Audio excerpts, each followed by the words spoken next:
திரவ உயிர் உரங்களை பயிர்களுக்கு வழங்குவதால் தழை, மணி, சாம்பல், துத்தநாக சத்துக்களை எளிதில் அளித்து ரசாயன உர செலவை குறைத்து சராசரியாக 10 முதல் 20% கூடுதல் வருவாயை பெற முடியும்.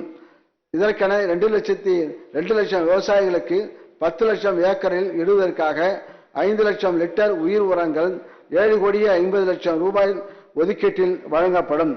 தமிழ்நாட்டின் முக்கிய வேளாண் பயிரான நெற்பயிரில் ஒவ்வொரு நாளும் வேளாண் விரிவாக்க பணியாளர்களால் விவசாயிகளும் இணைந்து வயல் சூழல் ஆய்வு மேற்கொள்ளப்பட்டு நன்மை செய்யும் பூச்சிகளின் எண்ணிக்கை, தீமை செய்யும் பூச்சிகள், நீர் மேலாண்மை முறைகள், மண்ணின் வளம், பயிர்களின் வளர்ச்சி நிலைகள், சுற்றுச்சூழல் போன்றவற்றின் அடிப்படையில் பூச்சி மேலாண்மை செய்வது குறித்து விவசாயிகளுக்கு உரிய அறிவுரைகளும் பரிந்துரைகளும் வழங்கப்படும். இதனால் பயிர் பாதுகாப்பு மேம்படுத்தப்பட்டு ரசாயனங்கள் பயன்பாடு பெருமளவு குறைக்கப்படும், மண் நலம் காக்கப்படும். அசாடிராக்டின் மூலப்பொருட்களை கொண்ட வேம்பிலிருந்து கிடைக்கும் பொருட்கள் சுற்றுச்சூழல் பாதிப்பில்லாமல் பூச்சி நோய் தாக்குதலை கட்டுப்படுத்த வல்லவை. வேப்பிலை பசுந்தழை உரமாகவும் பயன்படுகிறது. வேம்பினை பரவலாக்கம் செய்திடும் வகையில் 10 லட்சம் வேப்ப மர கன்றுகள் வேளாண் காடுகள் திட்டத்தில் இலவசமாக விநியோகிக்கப்படும். இதற்கென 2 கோடி ரூபாய் நிதி ஒதுக்கீடு செய்யப்படும். இயற்கையிலேயே உயிரி பூச்சிக்கொல்லி மண் பண்புகளுடைய ஆடாத்தொடா, நொச்சி போன்ற தாவர வகைகளின் 50 லட்சம் செடிகளை தரிசு நிலங்களில் வயல் வரப்புகளிலும் நடவு செய்து பரவலாக்கம் செய்திட 1 கோடி ரூபாய் ஒதுக்கீடு செய்யப்படும். பழங்காலத்தில் நம் தமிழர்கள் நல்ல உணவு பழக்க வழக்கத்தினாலேயே நல்வாழ்வு வாழ்ந்தனர். இதனை ஊக்குவிக்கும் விதமாக நீரிழிவு நோயை கட்டுப்படுத்த வல்ல சீவன் சம்பா போன்ற மருத்துவ குணம் கொண்ட பாரம்பரிய நெல் ரகங்கள் 2024-25 ஆண்டில் 1000 ஏக்கர் பரப்பளவில் சாகுபடி செய்யும் வகையில் விதை விநியோகம் செய்யப்படும். நெல் ஜெயராமன் அவர்களின் மரபுசார் நெல் ரகங்கள் பாதுகாப்பு இயக்கத்தில் பாரம்பரிய நெல் ரகங்களான 60ஆம் குருவை, பூங்கார், தூயமல்லி, சீரக சம்பா, மாப்பிள்ளை சம்பா, சீவன் சம்பா, கருப்பு கவுனி போன்றவற்றின் விதைகள் உற்பத்தி செய்யப்பட்டு விவசாயிகளுக்கு விநியோகிக்கப்படுகின்றன. இத்திட்டத்தில் 2023-24 ஆண்டில் 20,979 விவசாயிகள் பாரம்பரிய நெல் ரகங்களை 12,400 ஏக்கர் பரப்பில் சாகுபடி செய்து பயனடைந்தனர். 2024-25 ஆண்டில் மாநில அரசு விதைப்பண்ணைகளில் உற்பத்தி செய்யப்பட்டு 2025-27 ஆண்டில் 10,000 ஏக்கரில் சாகுபடி செய்யும் வகையில் 200 மெட்ரிக் டன் விதைகள் விவசாயிகளுக்கு விநியோகிக்கப்படும்.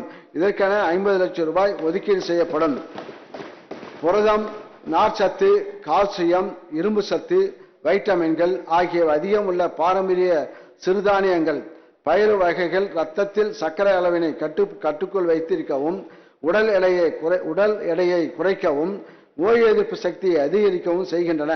எனவே சேலம், கரூர் மாவட்டங்களில் தலைவிரிச்சான் சோளம், வெள்ளை சோளம், இருங்கு சோளம், செஞ்சோளமும், தூத்துக்குடி மாவட்டத்தில் காக்கா சோளமும், திருப்பத்தூர், கிருஷ்ணகிரி, தருமபுரி, திருவண்ணாமலை மாவட்டங்களில் வெண் சுருட்டை கேழ்வரகு, கருஞ்சுருட்டை கேழ்வரகு, கரிக்கட்டை கேழ்வரகு, பூவாடன் கேழ்வரகு, குருவிக்காரன் கம்பு, காட்டுக்கம்பு, தட்டை வரகை, பெரும் சாமை, சாடை சாமை, சிட்டன் சாமை, கருஞ்சிட்டன் சாமை, நாட்டுத்துவரை, மலைத்துவரை ஆகியவற்றையும், திருச்சி, தஞ்சாவூர் மாவட்டங்களில் நாட்டு உளுந்து, கொடி உளுந்து ஆகிய ரகங்களின் விதைகளையும் கண்டறிந்து சேகரித்து அரசு மாநில விதை பண்ணைகளில் உற்பத்தி செய்யப்பட்டு பாரம்பரிய ரகங்கள் பாதுகாக்கப்படும்.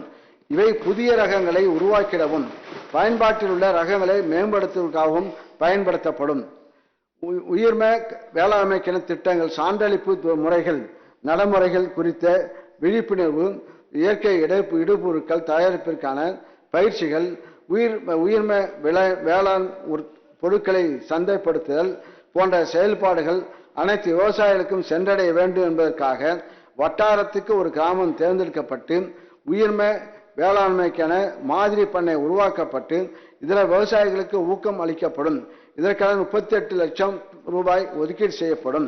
2023-24 ஆண்டில் 36 மாவட்டங்களில் 35,815 ஏக்கர் பரப்பில் உருவாக்கப்பட்ட 725 உயிர்ம வேளாண் தொகுப்புகளுக்கு 2ஆம் ஆண்டிற்கான ஆதரவு வழங்கிட 27 கோடி ரூபாய் ஒதுக்கீடு செய்யப்பட்டு முழுமையான உயிர்ம வேளாண் சான்றுடன் கூடிய உயிர்ம வேளாண்மை உறுதி செய்யப்படும். இதனால் விவசாயிகளுக்கு விதைப்பு முதல் நேரடி சந்தைப்படுத்தும் வரை வாய்ப்புகள் உருவாக்கப்பட்டு கூடுதல் லாபம் பெற்றிட வழிவகை செய்யப்படும்.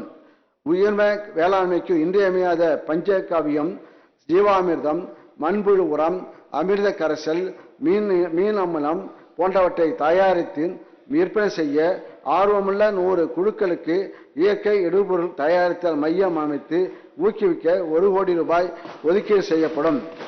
விவசாய நிலங்களில் நீடித்த பசுமை பூர்வ இயக்கத்தில் 24 கோடியே 85 லட்சம் ரூபாய் செலவினத்தில் 1 கோடியே 96 லட்சம் மரக்கன்றுகள் 72,597 விவசாயிகளுக்கு கடந்த 3 ஆண்டுகளில் வழங்கப்பட்டன. விவசாய நிலங்களில் வளர்க்கப்படும் வேளாண் காடுகள் நிரந்தர பசுமை போர்வையினை உருவாக்குவதோடு லாபம் தரும் பண்ணை தொழிலாக விளங்குகின்றன. 2024-25ஆம் ஆண்டில் தரமான மரக்கன்றுகள் உற்பத்தி செய்தவும் மரக்கன்றுகள் உற்பத்தி செய்யும் நாற்றாங்கல்களை வலுப்படுத்துவதற்காகவும் சிறிய பெரிய உயர் தொழில்நுட்ப நாற்றாங்கல் அமைப்பதற்கு வேளாண்காடுகள் திட்டத்தில் 13 கோடி ரூபாய் நிதி ஒதுக்கீடு செய்யப்படும். ஒருங்கிணைந்த பண்ணையத்தினால் விவசாயிகள் பயிர் சாகுபடியுடன் கறவை மாடுகள், ஆடுகள் வளர்த்தல், பழமரங்கள், தேனீ வளர்ப்பு, மண்புழு உரம் தயாரித்தல் போன்ற வேளாண் சார்ந்த பணிகளையும் மேற்கொண்டு தற்சார்புடன் கூடிய வாழ்வாதார முன்னேற்றத்தை அடைய முடியும். கடந்த 3 ஆண்டுகளில் 40,888 ஒருங்கிணைந்த பண்ணை அமைப்புகள் 142 கோடி ரூபாய் மானியத்தில் அமைக்கப்பட்டு 40,887 விவசாயிகள் பயனடைந்து அவர்களது வாழ்வாதாரம் உயர்ந்துள்ளது. 2024-25ஆம் ஆண்டில் 14,000 ஒருங்கிணைந்த பண்ணைய தொகுப்புகள் அமைத்திட 42 கோடி ரூபாய் நிதி ஒதுக்கீடு செய்யப்படும்.